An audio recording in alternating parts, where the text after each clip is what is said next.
Raleigh International volunteers join forces to save the rhinos.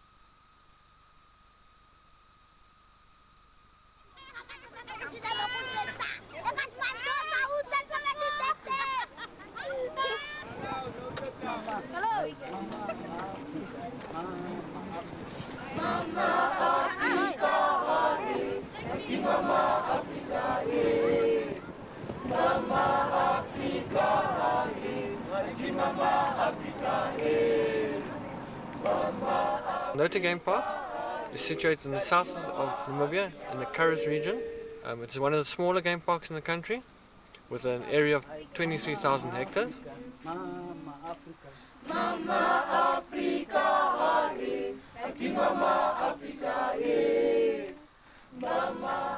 The Black Rhinos are still extremely threatened as a species. At the moment, I think their population, I'm speaking under correction, is under 1,000 animals in Namibia. So the idea is to increase the population, and to increase population you need new grounds for them to be able to move on.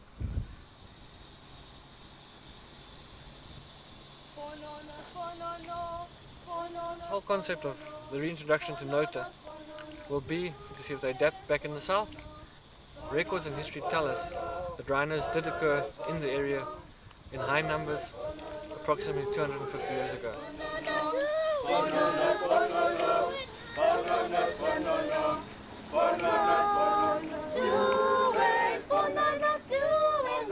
I'm Wayne Handley, presently employed by the Ministry of Environment and Tourism in Namibia, a government organization. At present I'm in charge of the Naute Game Park, which is in the Curries region in the far south of the country.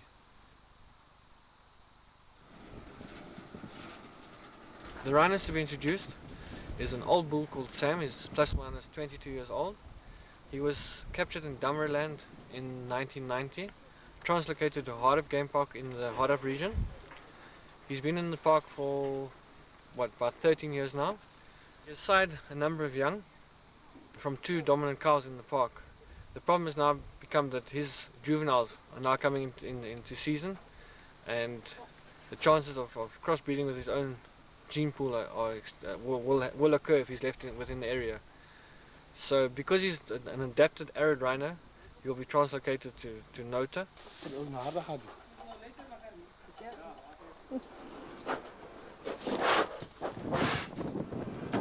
The aim of the translocation is to start a hybrid population, an arid animals which are used to living in arid conditions, very arid conditions in the far south, which then we can extend the program further once Naute reaches capacity, which has been determined at plus minus 12 animals. We'll have genetic material to spread further south, spread further westwards into more arid areas. But at the moment it's just a case of getting the park ready to receive 2 rhinos. It's a completely new concept, and we're just going to give it our best.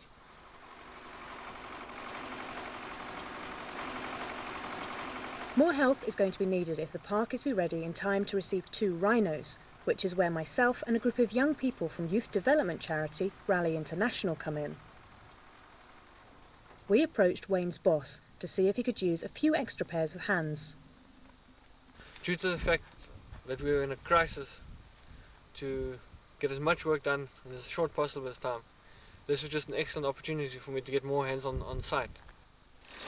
This is what the rhino eats. There will be a number of projects for them. It will involve waterhole construction, urgent fence line repairs, looking after the rhinos in the bomas, assisting with tracking, and then they will just be genuinely involved in all daily tasks of myself and other staff members in the park. So we're here this morning helping the wardens collecting some food for Sam. Apparently likes this kind of food particularly because there's a special parasite which really loves this stuff. So the lovely spikes which attack us, he seems to adore. So better go and help. Yeah, this is the rhino's favourite food. It's like honeysuckle stuff. He has it as his appetiser before he moves on to more prickly delights. So there you go.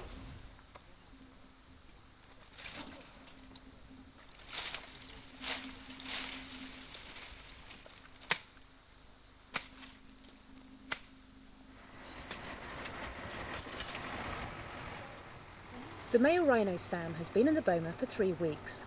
After filling the truck up with fresh cut browse, we headed over to give him breakfast.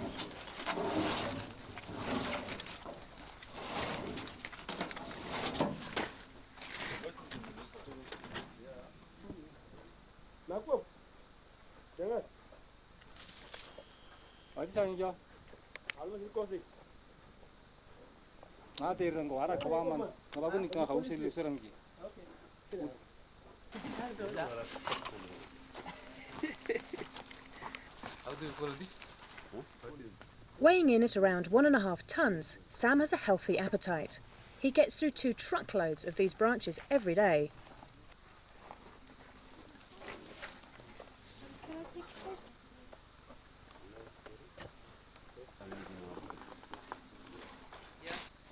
The main feature that differentiates black from white rhinos isn't in fact colour, but mouth shape.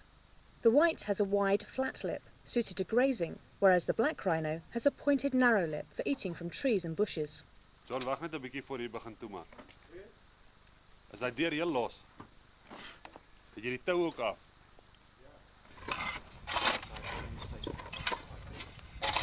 The work for the rhinos begins with the first of several major construction projects.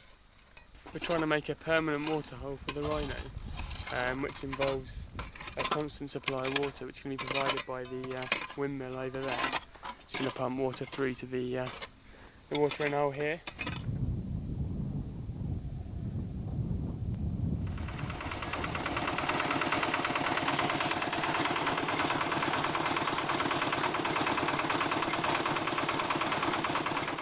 With only 7 days to construct the waterhole, it's a case of all hands on deck. The hole is dug down to just less than 1 metre deep, and it's about 2.5 metres wide, making it big enough for a rhino to get in and have a bit of a bath. The water point isn't just for the rhino though. It's hoped that it'll encourage other animals like springbok and oryx to spread further south as well.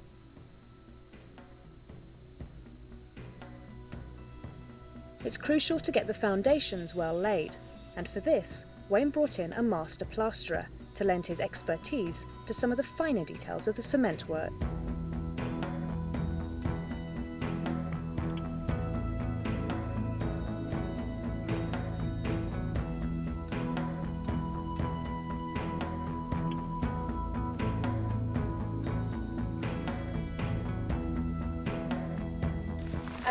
We're just trying to lay out all of this piping, and at the moment, as you can see, we're trying to get all the twists out because it has been really coiled up, so it's a bit twisted, and we're just trying to get it straight because we're going to then lay the piping from the water hole over there down to the windmill, which is about 600 metres in that direction. Okay. Oh, hang on. Right. Wicked. Just dig the other one. Alan, go to the next one and start heating the next one. Okay. Ready?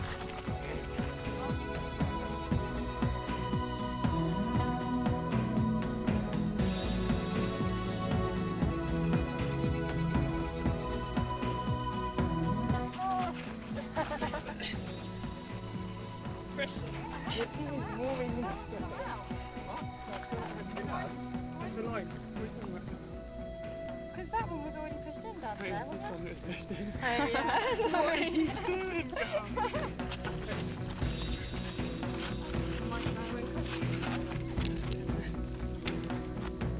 Show me what I can do. He got you in a compromising situation. Okay, can't be free of that. Not only a filmmaker, I'm also a project manager for Raleigh, so when I'm not behind the camera, I'm in a trench. Well, this is my trench. Just digging out this little bit. We fortunately had a farmer to come down and manage to drag out the whole of the trench, which is about 600 metres or something. So that's pretty good. So I'm just digging out this little bit, but it's pretty hard work. It's about 11 o'clock or something. It's getting very hot already. How are you finding it? It's back-breaking, it's hot, and we're still singing. Oh, I can do. Like, he made me go and collect the rake. Okay, basically what has happened here, I've had an agreement with the farmer, Mr. Dirk Redlinghuis, who's the owner of this farm, the unit behind us and the unit on the other side of the mountain. He's agreed that we can utilize his borehole and wind pump to receive water. The water will be pumped from the borehole system into the park via this pipeline, a distance of plus or minus 800 meters. The water will not cost a ministry anything. The only condition of it is that we will then maintain the water pump facility on behalf of the farm owner.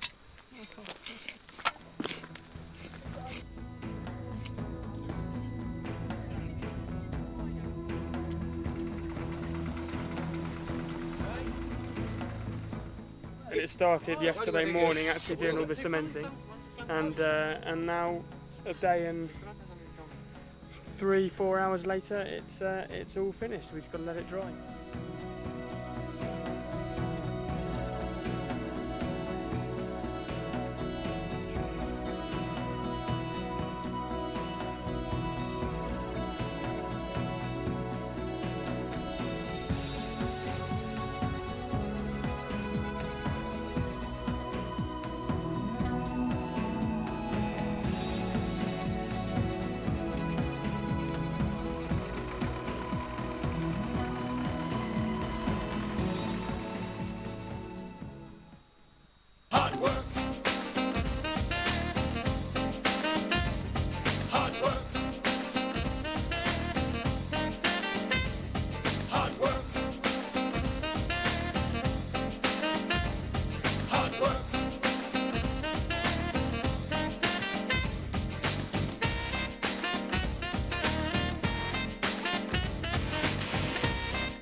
This year, people all over the country will be giving it up for National Giving Week. So why not think about what you could give up for your favourite charity? Driving to work, a night out with friends, or even your time. From going without that extra pint down the pub to making a regular monthly donation, people everywhere will be giving something up for their favourite charity. If you want to get involved, check out the website or contact the Charities Aid Foundation on 01732 520088. Give it up for National Giving Week.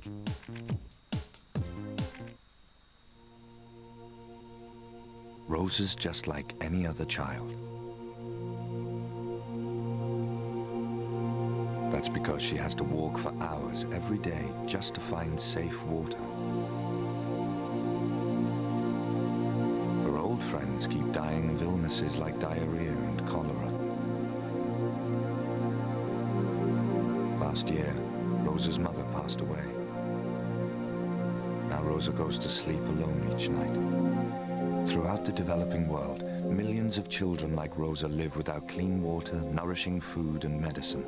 In some countries, 1 child in 5 will die before their 5th birthday. You can't reach every child, but you can change the life of one by calling ActionAid on 0800 482 400 and sponsoring a child like Rosa. Just 50 pence a day will help provide access to safe water for the child and their community, proper health care and medicine, and the education they need to work themselves out of poverty. And you'll see the difference your sponsorship makes with regular messages from the child. Even a child born into poverty has the right to dream of a better future. Please, transform the life of a child like Rosa by calling ActionAid now on 0800 482 400. That's 0800 482 400. Thank you. It's Sam's last day in the boma. Tonight he'll be released into the park, but cleaning him out proves to be more difficult than it should be.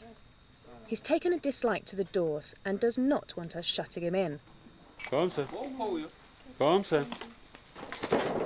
Oké, maak vast achter. Okay, so at the moment we're putting shit, the rhino dung into a wheelbarrow, which is later going to be spread around the park so that when he is released he'll think he's been here before and he's more at home. Anybody have a plastic bag? Mike. Wait a minute. How about now? Quick, quick, quick! You got it.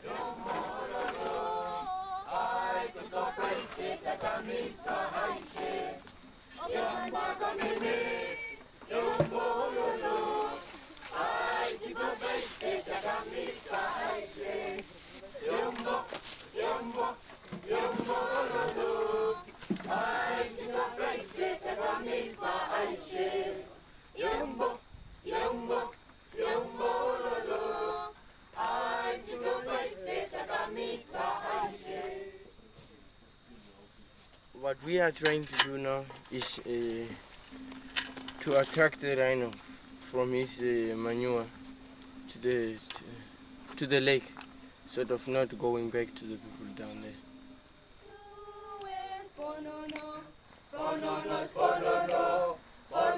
Preparations are laid for Sam's release into Naute Game Reserve.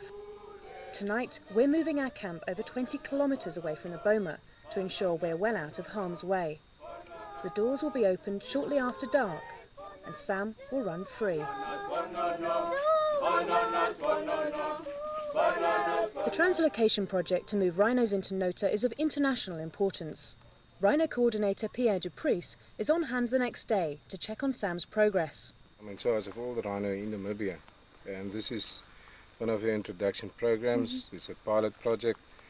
We're expanding the range in our national policy for rhino right down to the south, the range where this desert adapted rhino previously occurred. I think the nice thing about Sam is that Sam has been in boma training now. He's a bit used to people in a sense. He's been for quite a while in Naute's bomas, and actually if you don't provoke him, if you don't scare him, most of them will basically go their way and leave you totally alone. Despite the fact that Sam was released only last night, he's travelled the length of the park overnight, more than 20 kilometres, to check us out. Now, that is what you call an up-close and personal encounter with a wild rhino. This is Sam on his first morning visit to the camp. He's that close to us. We're right here. Just checking us out.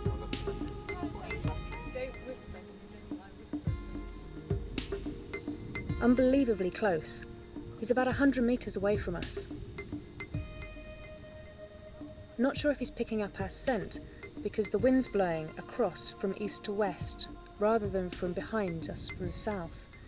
But he can hear us, and I think he feels quite comfortable with us. He probably knows our voices, knows our scent as well, as we've been looking after him for the last week. He doesn't seem bothered by us at all. He's just checking us out.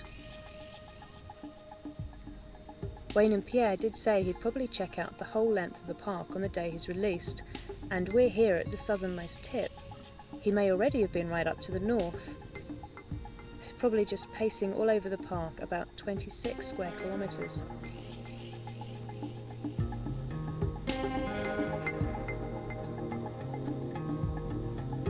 They're basically nocturnal animals. They will be active, say, up till 9, 10 o'clock in the morning latest, depending on the temperatures. And then most probably start moving around, say, from 4 o'clock. Sam is definitely enjoying his newfound freedom. He really wasn't that happy in the boma, and he made sure that we knew it by repeatedly bashing the walls. Okay, basically what happened is the front section of the boma was wrecked by old Sam. So Carville and his team put the whole thing down, put new cables in, and now they're just replacing the poles. And basically we've got about 4 more to go. I think we can leave most of it, just the stuff that's really dark. Yeah, we'll just make the system and we'll bring rakes in. Just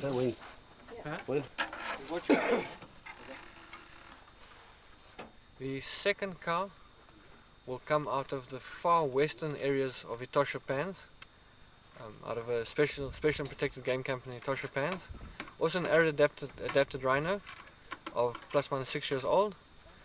She will be captured, put in a boma, kept in a boma at Harder, fed up and then translocated to Naute for release after plus minus 6-7 days in the boma. If everything goes well and she adapts to the situation straight away, she will then be released into the park. Tonight the rhino is finally coming, and so we're just scanning the ground for lots of the sharp thorns that could get into Rosie's feet and anything like broken glass or wire that could affect her stomach. So it's safe for her to come.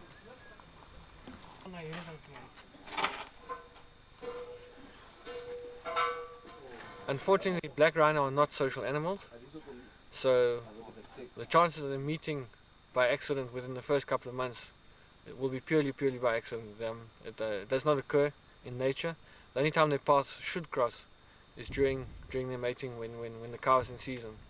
Then there's a very brief meeting, copulation should hopefully take place, and then within 18 months we should have a calf.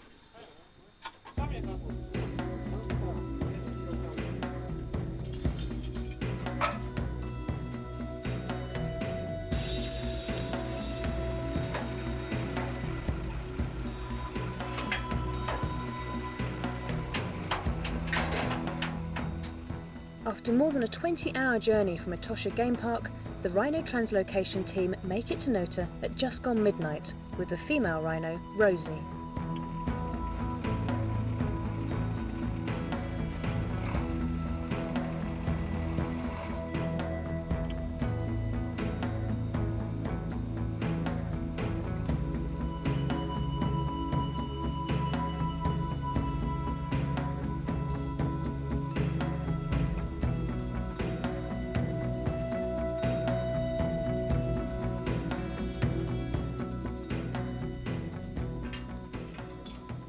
With the crate in place, everyone holds their breath as the doors are opened.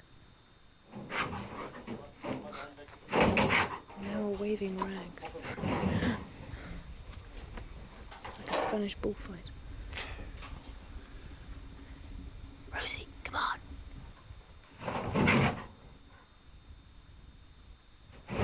She isn't happy at all. She's refusing to come out of the crate. The vets try every tactic possible to coax her out, shining lights to show her the way and luring her with food, but she just isn't going to budge.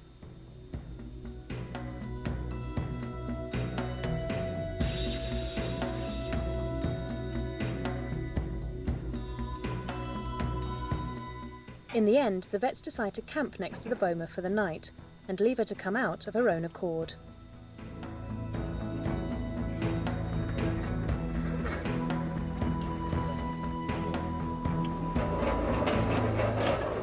I arrive the next morning, just as she steps through the door.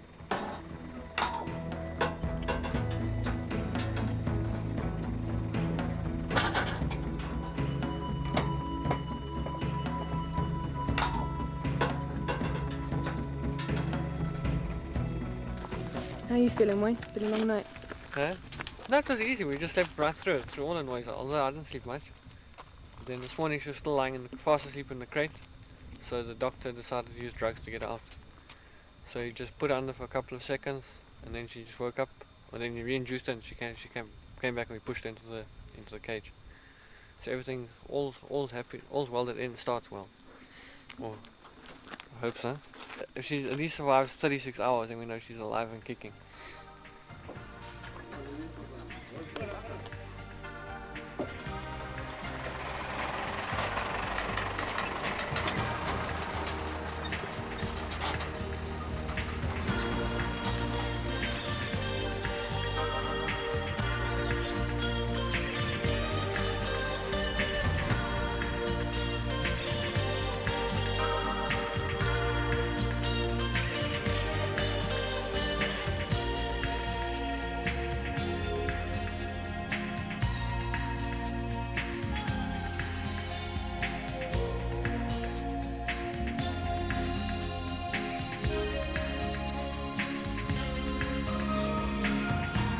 Rosie is half a ton lighter than Sam. She's calm and docile, and she doesn't seem to mind our presence at all. In fact, she quite likes the attention.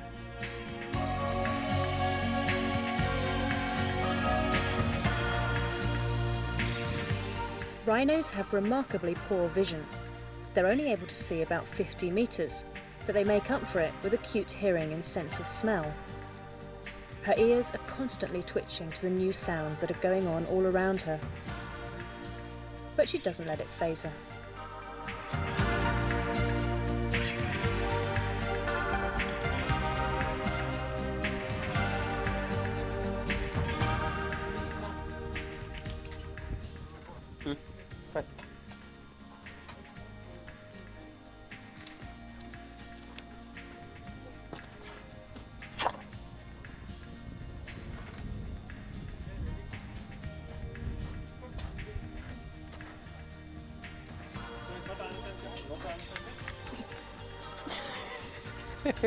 Hand feeding the rhino. It's good.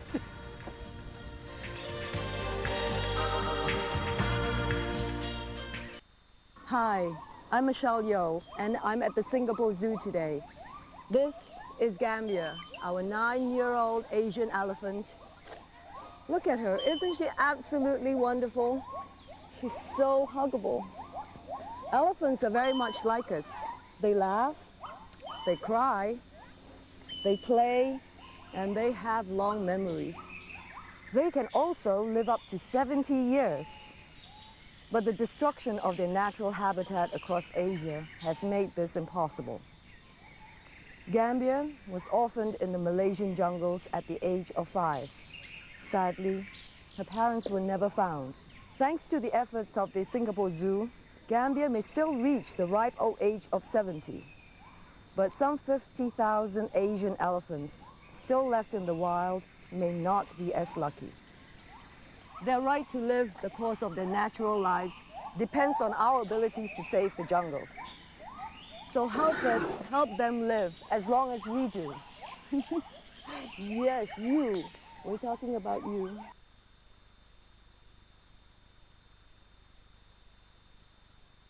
See, people don't realise their dogs could be a danger to wildlife. There's sheep running around scared, there's birds nesting on the ground, havoc. Keep them on a lead. I mean, I think signs are more important on a coastal path. Warning signs. Oh, definitely. Don't go out just willy-nilly. Be prepared. Take sufficient clothes, so in case the weather does change, it'll change very quickly. You know, I think you should treat the countryside as you would treat your home. Yeah. Yeah. For what to do and where to go, just look on the web. From all over the UK, these children are packing up, saying goodbyes, and heading off in search of their past.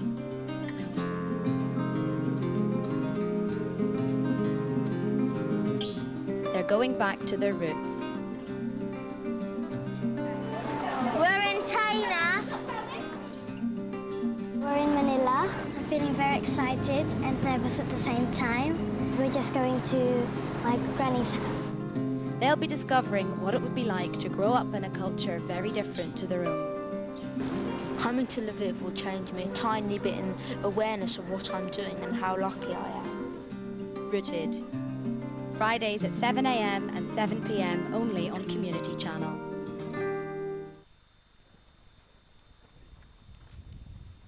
With Sam successfully released into the park, we're kept busy looking after our newest addition, Rosie.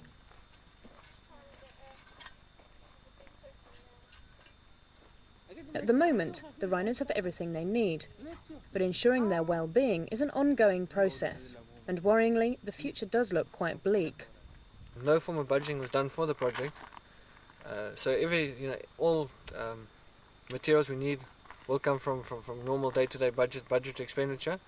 However, the non-donor organisation, Namibian Nature Foundation, NNF, gave us sponsorship to the sign of $40,000, which enabled us to put up a boma for the translocation, to do major fencing repairs as required, and to put in 2 water holes. The sponsorship money will be purely used for tasks related to the immediate release of boma training and release of the rhinos. And is that enough? The $40,000 will probably just purely cover immediate expenses, boma, immediate fence repairs, and just creating 2 or 3 water points which are urgently needed for the rhinos. After that, we'll be back to relying on normal government funding on an ad hoc basis as it's available. Surprisingly, pretty much anyone has the ability to keep a rhino, providing they can meet the government requirements. At present, Namibian law states that any area accommodating rhinos must have an approved perimeter fence just less than 2.5 metres high.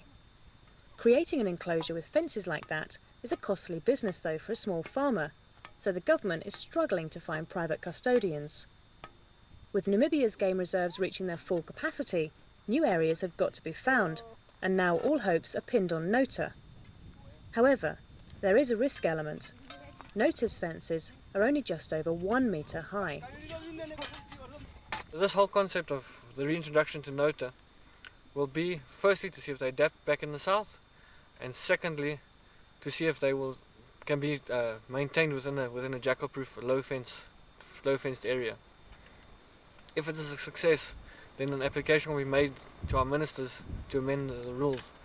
This will then enable us to approach so many more different people who might wish to take part in the custodianships, thus extending the rangeland of the endangered black rhino.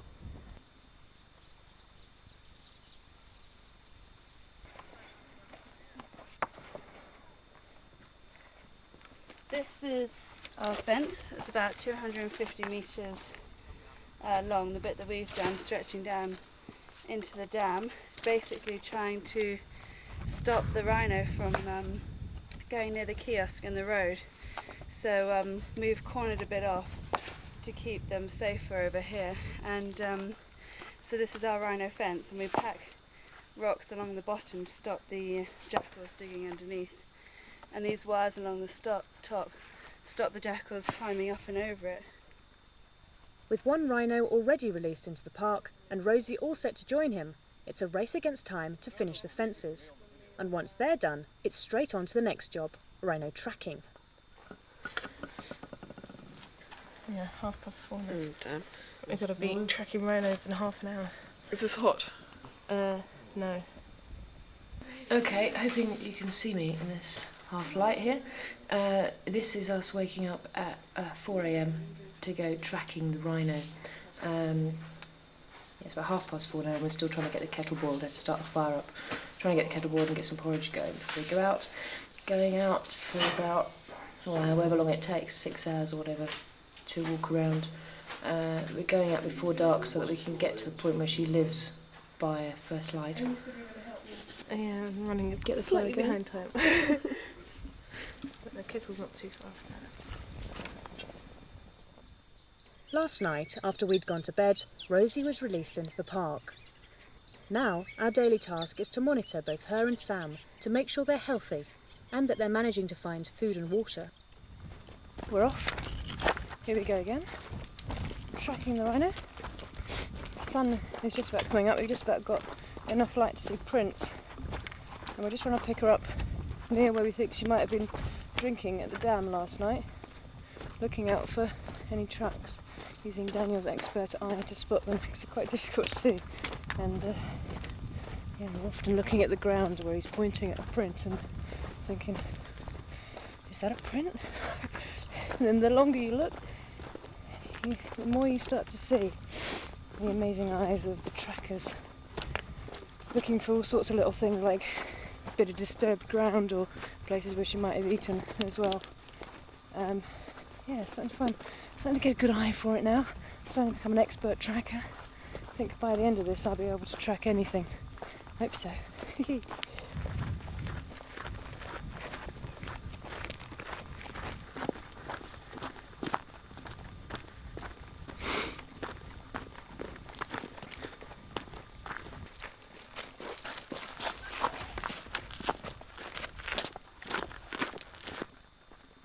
Daniel is our track leader for the morning. He's one of the main workers in the park, and he's an expert tracker with years of experience.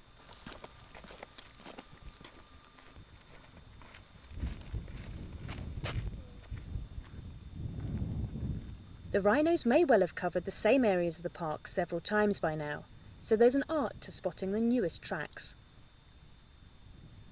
However, once you're able to recognise the mushroom-like shape of the rhino's footprint, you tend to start seeing tracks everywhere. Daniel, though, is way ahead of us every time. Literally. He's away.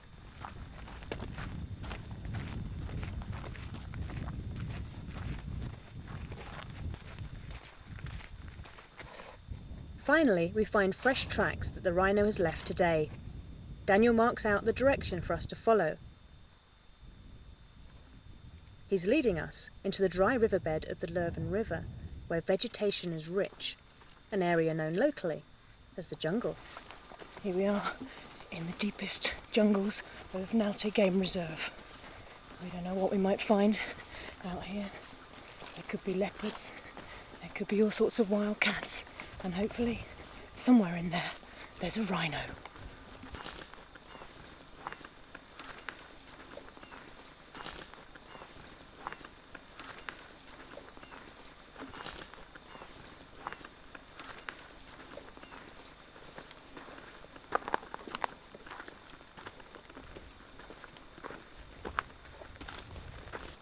We're in the jungle proper.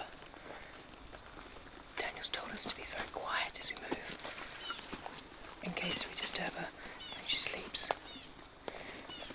Just listening and looking to see if we can hear her or see her. She may be asleep, so she may look much like a rhino. She may look more like a rock. So we're just looking out for any signs of her. And being very quiet as we move.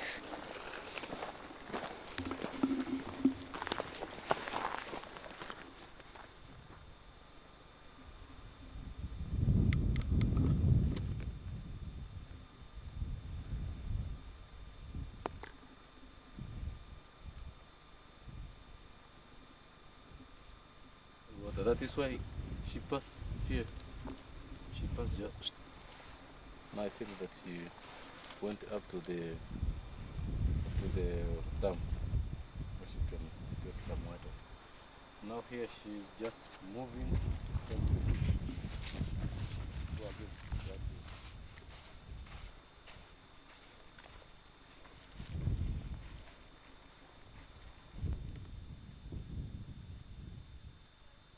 Suddenly, out of nowhere, she appears. After tracking for almost 4 hours, we'd almost given up hope of seeing her. How do you feel, Antonia? I feel quite euphoric seeing this. It's quite fun. Quite an amazing experience. Well, to have actually tracked it and seen it, rather than just accidentally stumbled upon it. It's much more sort of more of a momentous occasion. How do you feel, Mel? I'm speechless. It's amazing. This really is a momentous day. The first female black rhino to walk free in southern Namibia for 250 years.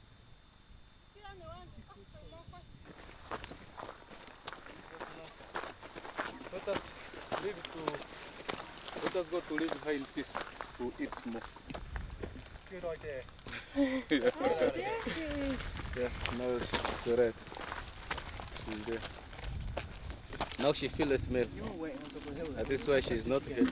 Yeah, it's quite nice. Again, but she looks good, not so very thin. Our euphoria is short-lived. Rosie's caught our scent. On Daniel's advice, we beat a hasty retreat. Okay, this is us going. Fast.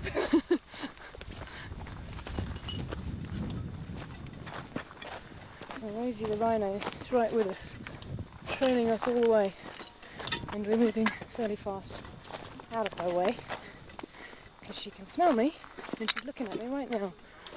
It's a little bit worrying. Yeah.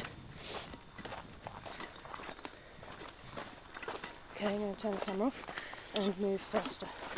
I think that's the best plan. This is me running away from the rhino now. This is Antonia running away from the rhino.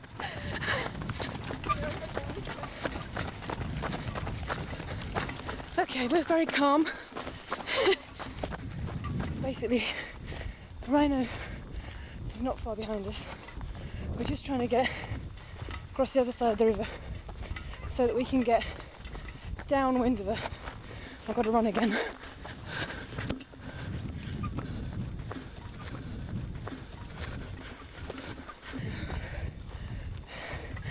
Okay, this is me. Very, very out of breath. Whew. Okay, it's the first time I've run for my life from a wild animal.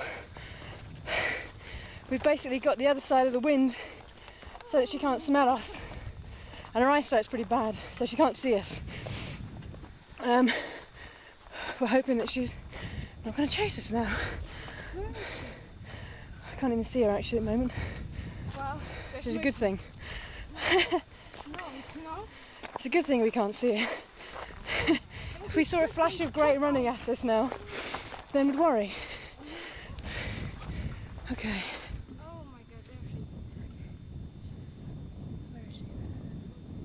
He can just run after you. Then just after 5 or 10 meters, stop.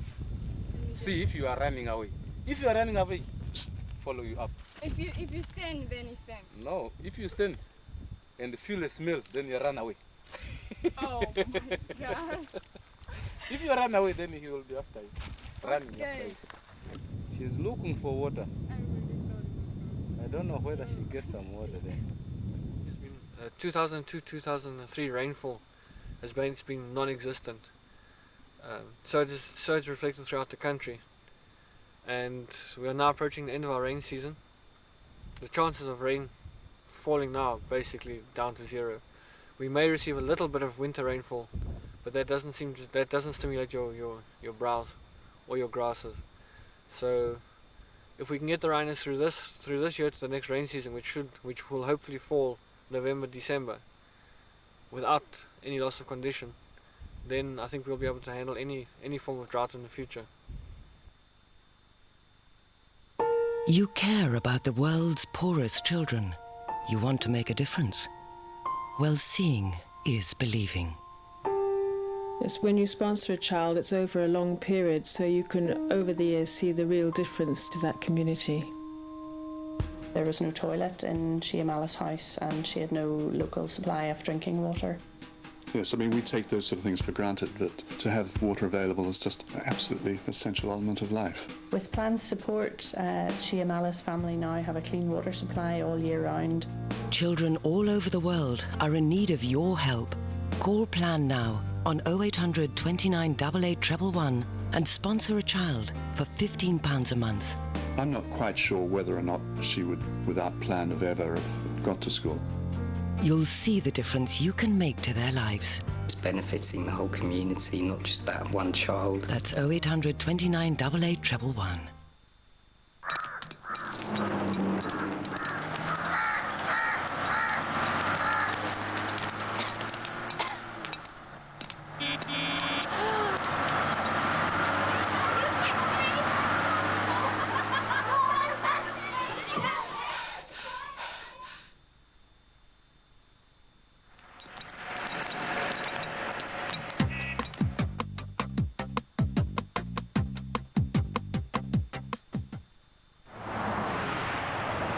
Organ donors aren't just remembered by those they leave behind. They'll be remembered by those who received their gift of life, and their family, loved ones and friends.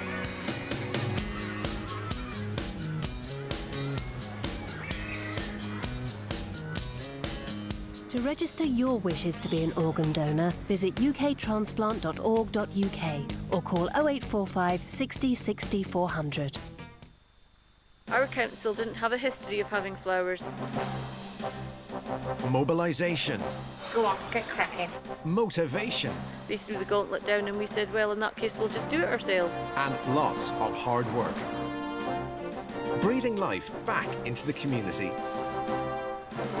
I have children and I want the place to be good for them. 3 neighbourhoods from across the UK, each competing in different categories of the Britain in Bloom contest. 3 hours to go before the judges turn up.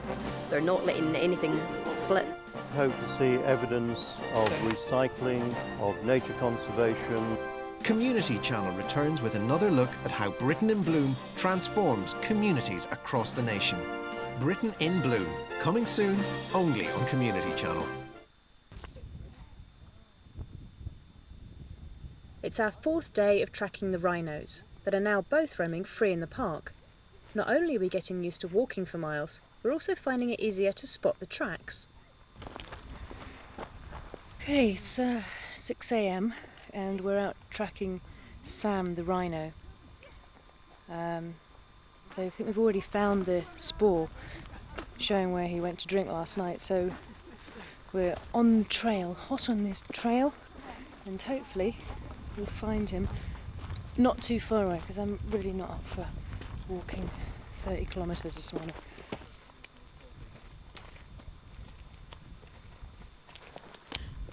What are we looking for? Oh, we are looking for a rhino. And now we are going to look where he make shed every day. Each and every day, so that he can, in this area, his toilet? Yes, his toilet. A rhino toilet. Rhino toilet. Like that one that you see here there. Yeah. Yes. That is, we call it his toilet. So is that today's shit? No, that is not today's shit, but he shit every day. When he went there, he will shit there.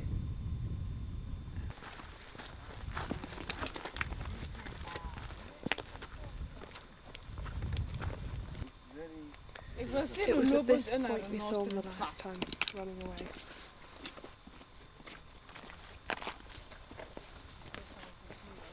I don't want that type of here. That's good. I'm glad. Okay. Yeah.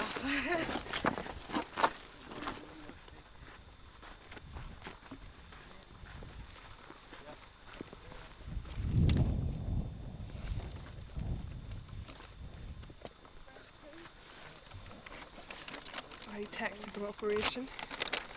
Gotta get out the shit pen. I'm going to fill this little test tube with Sam's dung. What's the point of that? It's going to be sent off to Windhoek to be analysed, I suppose, and see what he's eating and if he's eating the right stuff. So you're going into the middle of the yes, right dung into the there? heart. We use a shit pen so that we don't get any sort of other, I don't know, bacteria or any other sort of anything other than dung in the test tube. That's what I'm trying to say. I think I drew the short straw because everybody else got quite dry. Lots of fresh stuff from the previous days. You know what they call this place? They call it State House because this dinosaur is named Rhino is named after the president, Dr. Sam Nujoma, is staying at the State House. So they call this place the State House because this is Sam's house. Not the White House. Presidential Palace. The Presidential Palace. Cool. Okay, now we're gonna go get some food samples for Sam again. I'm taking a sample of the tree he feeds on. It's a sample, so it'll go to the analysis lab, and then I'm gonna go around in a diameter, 5-meter diameter, and take samples of all the trees around.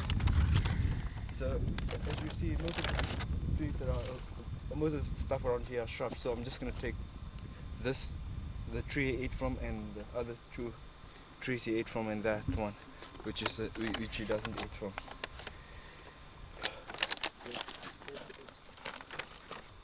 Putting in the sample sheet for the data sheet for this plant where he's eaten off this plant. So height of the bites, diameter of the bites,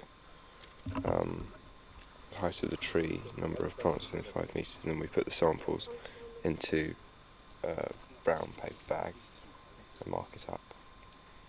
All the data is going off to the Ministry of Environment and Tourism to try and make the case for this park being able to have more than 2 rhinos in, up to 10 rhinos basically, to show that it can sustain a population of 10 rhinos. Mm-hmm. And also to monitor the health and well-being of these two. Yeah. I'm just going to take a piece of each one, and then I'm going to take the other outside species here of trees, that one. So I'm also going to take a piece of that so they can know which sort of species of trees are around here, and to find out if the environment is really safe for Sam to live in.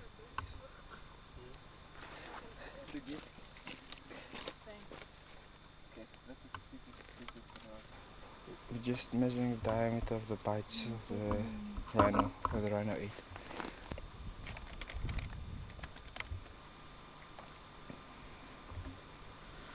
Now, Tommy, is this a river running through here?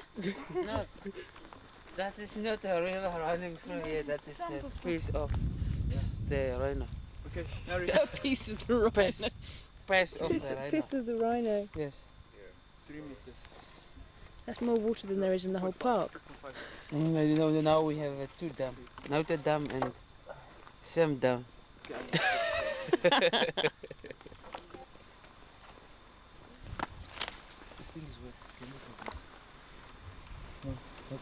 Yeah. Do this, look. It's wet, it's near. Yes. It's very near. It's near.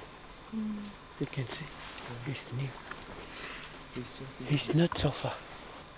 You can see the cut of the trees. It's new one, but the old one must be dry. This one is the old one. They'll be a little bit white. I can see the springbok because when you see the springbok, it's it's behind. You see, they are following always for Rhino because some of the trees, they break them down, and then the springbok can eat those.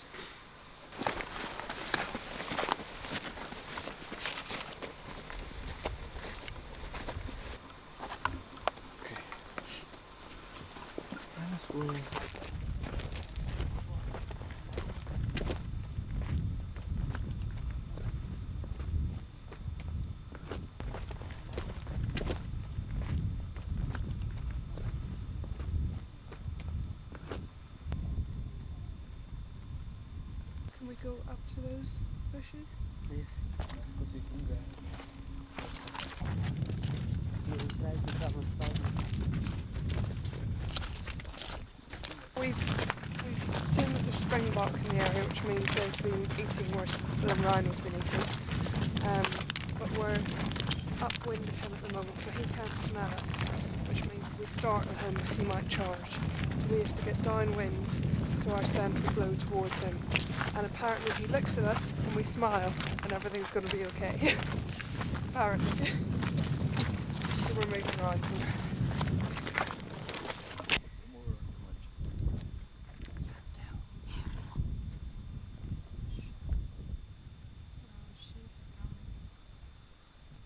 After only a few hours, we find Sam at home in the area he's adopted as his own. A great sight to see on our last day here in Naute Game Reserve.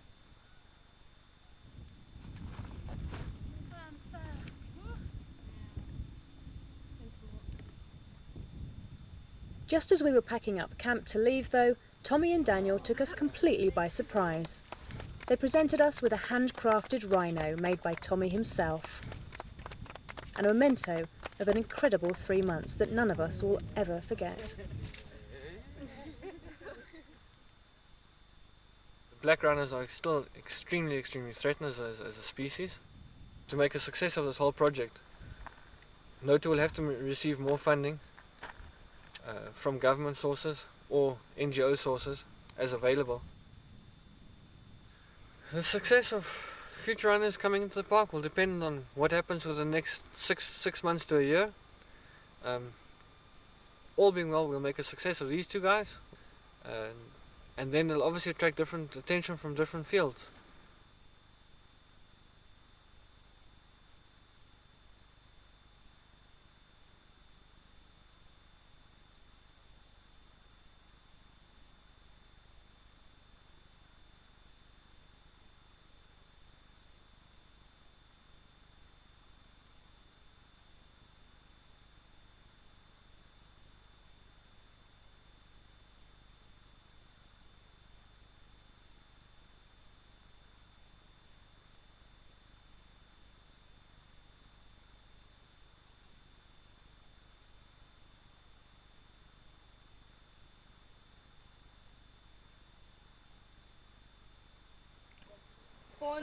sponono, sponono, sponono, sponono, sponono, two is sponono, sponono, sponono, sponono, sponono, sponono, sponono, two is sponono, sponono, sponono, sponono, sponono, sponono, sponono, two is sponono, two is sponono, sponono, sponono, banana, banana, two ways, banana, banana, banana. All things to do with animals next on the Community Channel. Animal Allies gives some useful tips to pet owners. This film contains some graphic scenes of animal surgery. No, man, you can't go leaving the room again. Everyone knows the ads are the best bit. Here we go, Mr. Channel Hopper himself. Go on, mate, just a bit this way. Press red, come on, press red. Hey, gotcha. Now you put your postcode in like, it's easy. Want to know what it's like to milk a cow? Here's your chance. I helping student filmmakers. Whatever tickles your fancy, man. You can get a few mates and help restore an old ship. Or what about refereeing some local football matches? Come on, man, the choice is yours. What's it gonna be? Press select on it. Easy peasy. Ooh, I could squeeze me. I bet you never guess you could use me for that, eh? Come back anytime. I'm here 24/7, man.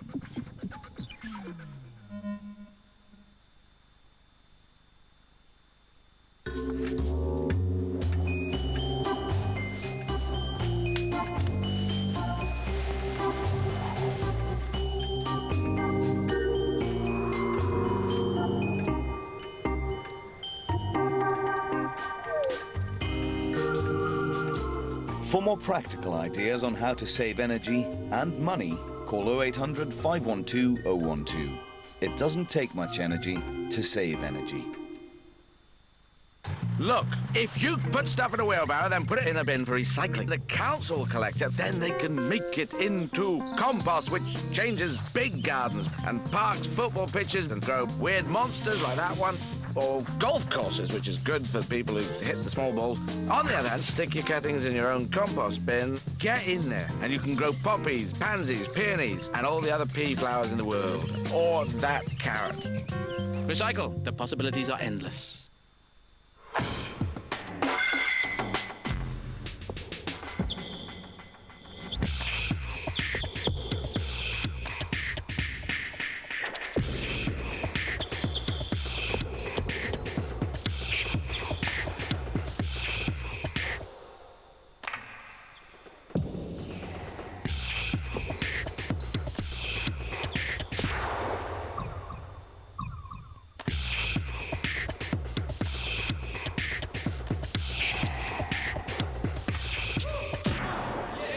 Each variety of fight, feel alive.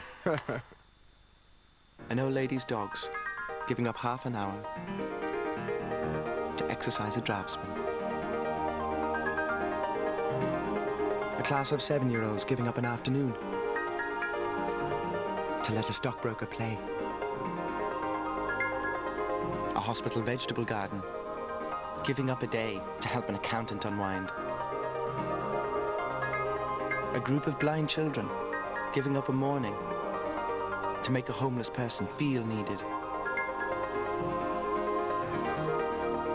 Young offenders giving up an hour or two to entertain a drama teacher. A child with Down syndrome giving up 2 hours to make a computer operator smile. Call Time Bank to match your time and passions to the needs of your local community. Confronting the problems. We look back over the last 50 years and it's a sweeping change in the planet. If we do business in this way, it is destroying the earth, and we only have one. The task is big, the task is enormous.